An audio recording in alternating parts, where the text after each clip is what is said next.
Hello all, మనం అనుకున్న టెంబల్టన్ battle ఈ ఎపిసోడ్లో జరుగుతుంది అనుకుంటే హెచ్బిఓ మళ్ళీ మనల్ని వెయిట్ చేయించింది. కానీ బ్యాటిల్ చూపించకపోయినా ఈ ఎపిసోడ్ మొత్తం వచ్చే యుద్ధానికి ఫౌండేషన్ వేసింది. ఒకవైపు 40,000 మంది సైన్యం టెంబల్టన్ వైపు మార్చ్ అవుతుంటే, మరొక వైపు కేవలం కొన్ని వందల మందితో క్రిస్టన్ కోల్ గొర్రెల్లా అటాక్స్ చేస్తూ వాళ్ళని ఆపడానికి ప్రయత్నిస్తున్నాడు. కింగ్స్ ల్యాండింగ్ లో రెబెలియన్ మొదలైంది. ఎయిమండ్ హెరన్ హాల్లో ఆలిస్ రివర్స్ చేతుల్లో పూర్తిగా చిక్కుకుపోయాడు. ఎయిగన్ తన రెవెంజ్ కోసం తిరిగి వస్తున్నాడు. మరియు చివరిలో జరిగిన మ్యాసకర్ చూస్తే రైనరా కింగ్డమ్ లోపల నుంచి ఎవరో యుద్ధం మొదలు పెట్టారని అర్థమవుతుంది. అయితే ఈ ఎపిసోడ్ లో జరిగిన ప్రతి సీన్ ని, హిడెన్ డీటెయిల్స్ ని ఇప్పుడు కంప్లీట్ గా బ్రేక్ డౌన్ చేద్దాం. ఎపిసోడ్ మొదలవగానే మనం రెవర్లాండ్స్ కి వెళ్తాం.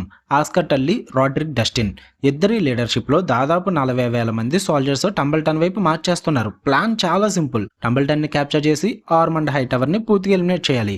కానీ ఆర్మండ్ కూడా అంత తక్కువ కాదు. గత 2 ఎపిసోడ్స్ నుంచి టంబల్టన్ లో భారీగా వుడ్, చెక్కల్ని స్టాక్ చేయిస్తున్నాడు. మొదట చూసినప్పుడు అది సిటీ డిఫెన్స్ కోసం అనిపిస్తుంది, కానీ అసలు ప్లాన్ వేరే.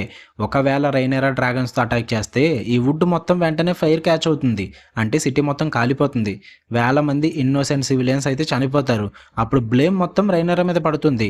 అందుకే ఇప్పుడు ఆమె డ్రాగన్స్ ని ఫ్రీగా యూజ్ చేయలేని పరిస్థితి. ఇది ఆర్మండ్ వేసిన బ్రిలియంట్ ట్రాప్. ఇంకోవైపు క్రిస్టియన్ కోల్ దగ్గర చాలా తక్కువ మంది సోల్జర్స్ మాత్రమే ఉన్నారు. Direct battle impossible. అందుకే అతను గొరిల్లా వార్ఫేర్ అయితే స్టార్ట్ చేస్తాడు. రివర్స్ క్రాసింగ్స్ ని బర్న్ చేయడం, రోడ్స్ డిస్ట్రాయ్ చేయడం, ఎనిమీని డిలై చేయడం, ఇవే ఇప్పుడు అతని స్ట్రాటజీ. ఆస్కర్ టల్లీ వెంటనే ఆల్టర్నేట్ రూట్ సెర్చ్ చేయమని తన ఫాస్టెస్ట్ రైడర్స్ ని స్టోనీసెప్ట్ కి పంపిస్తాడు. అక్కడ బోట్స్ అరేంజ్ చేసి రివర్స్ క్రాస్ చేయాలనేదే ప్లాన్.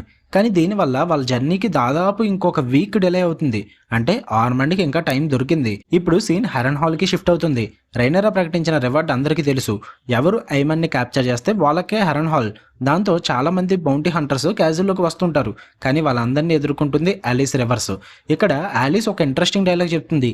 ఈ క్యాజువల్ కి అసలు ఓనర్ నేనే అని ఇండైరెక్ట్ గా చెప్తుంది. ఎందుకంటే కొన్ని థియరీస్ ప్రకారం ఆలిస్ రివర్స్ అనేది స్ట్రాంగ్ ఫ్యామిలీ బ్లడ్ లైన్ కి సంబంధించిన వ్యక్తి కావచ్చు. అంటే ఈ క్యాజువల్ మీద తనకు ఒక క్లెయిమ్ ఉందని నమ్ముతుంది. ఇప్పుడు మనం హెరన్ హాల్లోకి వెళ్తాం. క్యాజువల్ మొత్తం డార్క్ అట్మాస్ఫియర్లో ఉంటుంది. అక్కడికి వచ్చిన బౌంటీ హంటర్స్ అందరూ ఎయిమండ్ కోసం సర్చ్ చేస్తున్నారు. కానీ ఆలిస్ రివర్స్ మాత్రం వాళ్ళని ఒక్కొక్కరిని భయపడుతూ బయటికి పంపిస్తుంది.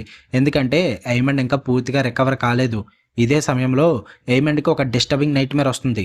తన అన్న ఎయిగన్ మంటల్లో కాలిపోయిన ఫేస్తో తనని చీకటిలోకి లాగుతున్నట్టు కనిపిస్తుంది. ఇది ఆర్డినరీ డ్రీమ్ అయితే కాదు. తన గిల్ట్, తన ఫియర్, అలాగే హెలెనా చెప్పిన ప్రొఫెసీ అన్నీ కలిసి వచ్చిన సైకలాజికల్ నైట్ మేర్. లేచిన వెంటనే ఎయిమండ్ చిన్నపిల్లాడిలా ఆలిస్ ఒడిలో పడిపోతాడు. అక్కడ అతను ఒక మాట మాత్రమే చెప్తాడు, మదర్. ఇదే ఈ సీన్లో బిగ్గెస్ట్ రివీల్. ఆలిస్ రివర్స్ ఇప్పుడు హీలర్ మాత్రమే కాదు, ఎయిమండ్ మైండ్ ని కూడా కంట్రోల్ చేయడం స్టార్ట్ చేసింది. సీజన్ 2లో డేమన్ తో మైండ్ గేమ్స్ ఆడింది. ఇప్పుడు అదే టెక్నిక్ ని ఎయిమండ్ మీద యూజ్ చేస్తుంది. బుక్ రీడర్స్ కి తర్వాత ఏం జరిగిందో తెలుసు, కానీ షో కూడా అదే డైరెక్షన్ లో వెళ్తున్నట్టు క్లియర్ గా కనిపిస్తుంది. ఇక సీన్ అయితే కింగ్స్ ల్యాండింగ్ కి షిఫ్ట్ అవుతుంది. Grand master Orwyle moon tea prepare చేస్తున్నాడు. ఇది ప్రెగ్నెన్సీని స్టాప్ చేయడానికి యూజ్ చేసే మెడిసిన్. సీజన్ 1లో రైనరా కూడా ఇదే మెడిసిన్ తీసుకుంది. ఆలిసెంట్ కూడా క్రిస్టన్ కోల్ తో రిలేషన్షిప్ తర్వాత ఇదే మెడిసిన్ యూజ్ చేసింది. ఇప్పుడు ఇది హెలెనా కోసం, ఎందుకంటే హెలెనా ప్రెగ్నెంట్ అని తెలిసింది కాబట్టి. తర్వాత వర్వైల్, ఆలిసెంట్ ఇద్దరు హెలెనాకి మూన్ టీ తాగమంటారు. రీజన్ కూడా చాలా డేంజరస్. ఒకవేళ బేబీ బాయ్ పుడితే మళ్ళీ అయన్ థ్రోన్ కి ఇంకొక క్లైమెంట్ వస్తాడు. రైనరాకి థ్రెట్, ఆర్మండ్ కి థ్రెట్, అలాగే డైరన్ ఫ్యూచర్ కి కూడా థ్రెట్. అంటే ఈ అన్బార్న్ బేబీ మీద కూడా పాలిటిక్స్ స్టార్ట్ అయిపోయాయి. కానీ హెలెనా మాత్రం స్ట్రైట్ గా రిఫ్యూజ్ చేస్తుంది. ఇది నా బిడ్డ అని చెప్పి మెడిసిన్ తాగదు. ఈ ఒక్క సీన్ తో హెలెనా క్యారెక్టర్ ఎంత స్ట్రాంగ్ గా ఉందో మరోసారి చూపించారు. తన జీవితంలో తన కంట్రోల్లో ఉన్న ఒక్క విషయం ఈ చైల్డ్ మాత్రమే. దాన్ని కూడా వదులుకోవడానికి ఆమె రెడీ కాదు. ఇక రైనరా స్మాల్ కౌన్సిల్ మీటింగ్ అయితే స్టార్ట్ అవుతుంది. ఇప్పుడు కౌన్సిల్లో కొత్త మెంబర్స్ కూడా వచ్చారు. లేడీ సబితా ఫ్రే అండ్ టారెన్ మ్యాండర్లీ ఇద్దరు జాయిన్ అయ్యారు. మీటింగ్ లో బిగ్గెస్ట్ టాపిక్ వ్యాగర్. డ్రాగన్ కనిపించిందని ఇన్ఫర్మేషన్ వస్తుంది, కానీ ఎక్కడ ఉందో ఎగ్జాక్ట్ లొకేషన్ ఎవరికీ తెలియదు. ఇంకోవైపు కింగ్స్ ల్యాండింగ్ లో రెబెలియన్ స్లోలీ పెరుగుతుంది. గోల్డ్ క్లోక్స్ మీద అటాక్స్ జరుగుతున్నాయి.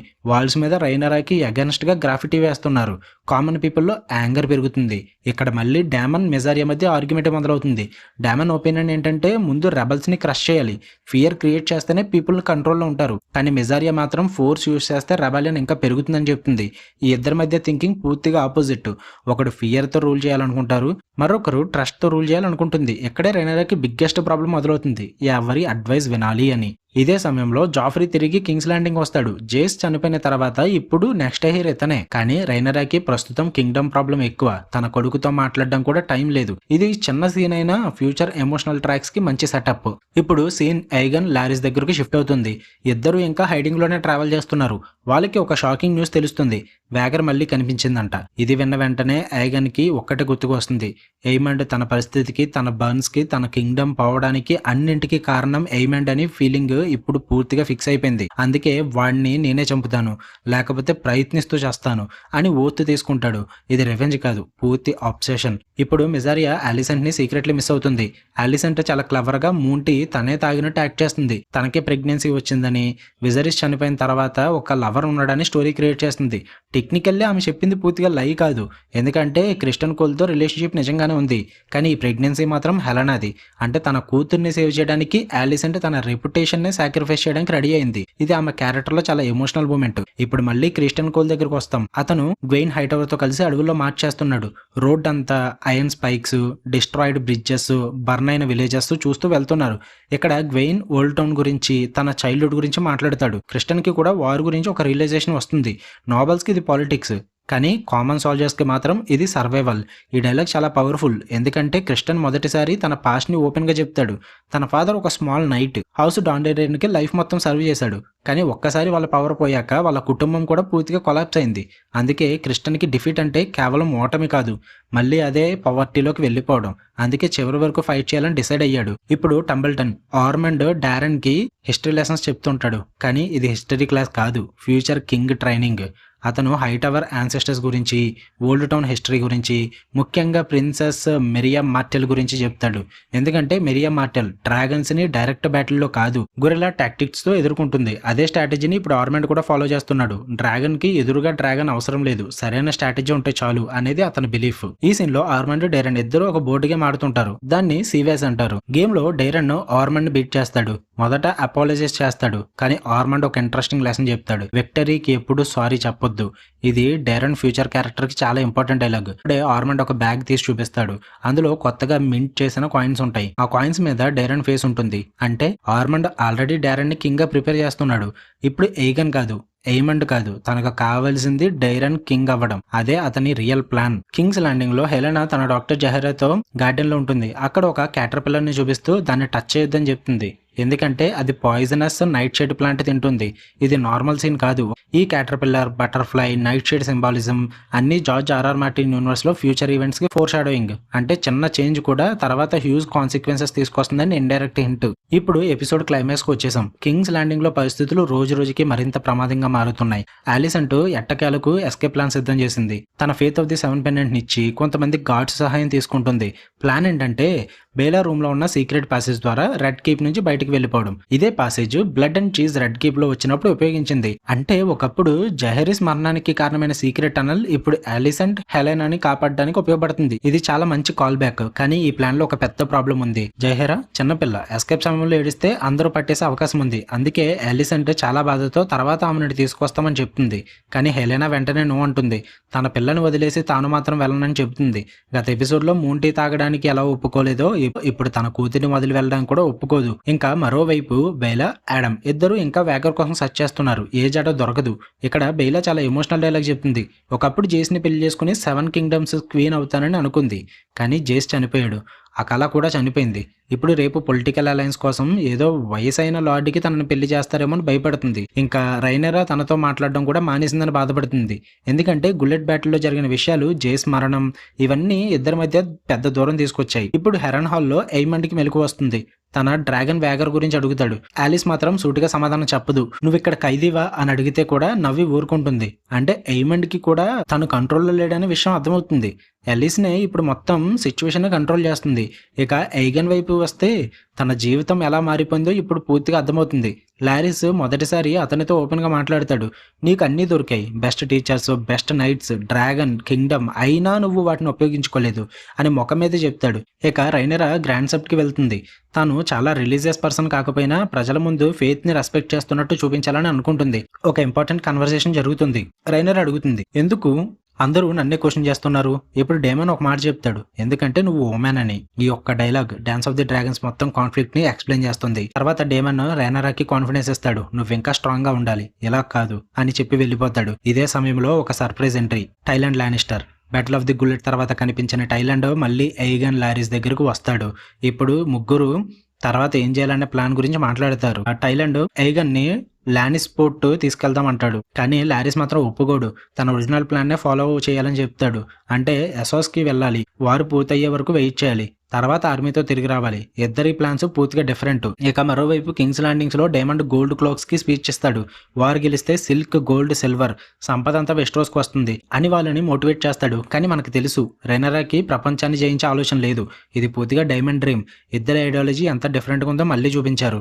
ఇక డేమన్ ఒక కాయిన్ తీసుకొచ్చి రైనరాకి చూపిస్తాడు. ఆ కాయిన్ మీద డైరన్ ఫేస్ అంటే ఆర్మండ్ ఇప్పటికే డైరన్ ని కింగ్ గా ప్రకటించడానికి సిద్ధమవుతున్నాడు. ఇది చూసిన డైమన్ మళ్ళీ అదే మాట చెప్తాడు, అప్పుడు ఆర్మండ్ ని కాల్ చేసి ఉంటే ఈ సిచ్యువేషన్ వచ్చేది కాదని. ఇక ఎపిసోడ్ లో biggest twist, Alicent, Helena secret passes ద్వారా బయటికి వెళ్ళబోతారు. కానీ వాళ్ళ ముందున్న దారి రాళ్లతో పూర్తిగా బ్లాక్ అయిపోతుంది. వెనక్కి వెళ్లే దారి కూడా ఉండదు. అంటే వాళ్ళు రెడ్ కీప్ లోనే ఆ సీక్రెట్స్ వాళ్ళ మధ్య చిక్కుకుపోతారు. ఇది బుక్ లో అసలు జరగని కొత్త సీన్. ఇంకోవైపు క్రిస్టన్ కోల్ తన సోల్జర్స్ తో ప్రేయర్ చేస్తుంటాడు. అదే సమయంలో కింగ్స్ ల్యాండింగ్ లో డైమండ్ కి ఒక షాకింగ్ ఇన్ఫర్మేషన్ వస్తుంది. Commander of the gold cloaks Luthor Largent, అతనితో పాటు మరో 8 మంది గోల్డ్ క్లోక్స్ ఒక టేబుల్ దగ్గర చనిపోయి ఉంటారు. వాళ్ళ ముందు బ్లడ్స్ తో ఒక మెసేజ్ రాసి ఉంటుంది, ఫీస్ట్ ఫర్ ట్రైటర్స్. అంటే ఇది సాధారణ మర్డర్ కాదు. కింగ్స్ ల్యాండింగ్ లో గ్రీన్స్ లాయలిస్టులు ఇప్పటికే సీక్రెట్ నెట్వర్క్ ఏర్పాటు చేసుకున్నారు. వాళ్ళు గోల్డ్ క్లోక్స్ బ్యారక్స్ లోకి చొరబడి ఒక్కసారిగా 9 మందిని చంపేశారు. ఇది చూసి డైమండ్ కి షాక్ అవుతుంది. ఇప్పటి వరకు శత్రువులు బయట ఉన్నాడు అనుకున్నాడు, కానీ ఇప్పుడు అసలు ఎనిమి కింగ్స్ ల్యాండింగ్ లోపల ఉన్నాడని అర్థమవుతుంది. అక్కడైతే ఎపిసోడ్ ముగుస్తుంది. ఇక తర్వాత ఎపిసోడ్ లో టంబల్టన్ బ్యాటిల్ మొదలవుతుందా, ఏమంటే తిరిగి వస్తాడా, ఏగన్ రెవెంజ్ తీర్చుకుంటాడా, లేదా కింగ్స్ ల్యాండింగ్ లో సివిల్ వార్ ఇంకా పెద్దదవుతుందా అనేది నెక్స్ట్ ఎపిసోడ్ లో చూడాలి. అండ్ ఇంకా ఈ ఎపిసోడ్ లో కొన్ని చిన్న కానీ ఇంట్రెస్టింగ్ డీటెయిల్స్ కూడా ఉన్నాయి. ఐమండ్ చేతిలో ఉన్న వెలారియన్ స్టీల్ డాగర్, అదే ఆర్యా నైట్ కింగ్ అని చంపిన డాగర్ అనమాట. అలాగే బ్లడ్ అండ్ చీజ్ తర్వాత రెడ్ కీప్ లో ర్యాట్స్ కంట్రోల్ చేయడానికి ఆ క్యాట్స్ తీసుకొచ్చారు. హెరన్ హాల్ లో అలిస్ పై అటాక్ చేసిన థీవ్స్ ని ఐమండ్ కాపాడాడు. అలాగే రూక్స్ రెస్ట్ లో జానస్ వాళ్ళ ఐడెంటిటీ గుర్తుపట్టడంతో ఐగన్ వాడిని చంపేస్తాడు. ఇవి మెయిన్ స్టోరీని పెద్దగా మార్చకపోయినా క్యారెక్టర్ డెవలప్మెంట్ కి మరియు ఫ్యూచర్ సెటప్స్ కి మంచి డీటెయిల్స్ అనమాట. So Aemond saves Alys important, Aegon kills Janos important, Velaryon steel dagger connection nice connection అని చెప్పొచ్చు. అండ్ అలాగే black god symbolism bonus detail. ఇంతకు మించి అయితే పెద్ద డీటెయిల్స్ అయితే నేనే మిస్ చేయలేదు. మీకు కనుక వీడియో ఎక్స్ప్లెనేషన్ నచ్చితే ఖచ్చితంగా లైక్ చేయండి, ఛానల్ కూడా ఖచ్చితంగా సబ్స్క్రైబ్ చేసుకోండి. ఇక్కడ నుంచి ఇంకా మంచి మంచి కంటెంట్ కూడా వస్తుంటుంది, మంచి మంచి ఎక్స్ప్లెనేషన్ వీడియోస్ కూడా రాబోతున్నాయి. సో ఖచ్చితంగా సబ్స్క్రైబ్ చేసుకోండి. ఎందుకంటే ఈ వీక్ లోనే సిలో season 1 and season 2 explanation video కూడా వస్తుంది. ఎందుకంటే ప్రెసెంట్ సీజన్ 3 రన్ అవుతుంది కాబట్టి ఖచ్చితంగా నోటిఫికేషన్ బెల్ అయితే ఆన్లో పెట్టుకోండి, ఛానల్ సబ్స్క్రైబ్ చేసుకోండి. మళ్ళీ నెక్స్ట్ వీడియోలో కలుద్దాం. Until then bye.